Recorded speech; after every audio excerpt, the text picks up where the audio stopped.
how to change your profile picture on Threads app. So let's get started.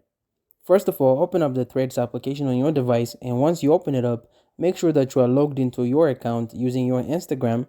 After logging in, you will be taken into the homepage from which you will be able to see various different threads. Now, if you wish to change your profile picture, just tap on the account icon at the bottom right corner and then tap on Edit Profile. This will now take you into your profile edit menu.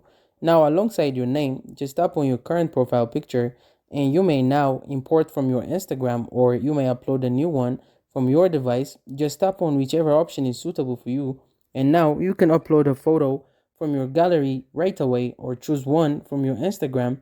After this, you'll be able to choose from various different filters, and finally, once you are satisfied, tap on the next button, and now your profile picture has been uploaded and updated.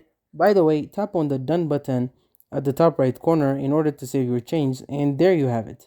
Thank you guys for watching this video. If this video was helpful, don't forget to like and subscribe to my YouTube channel.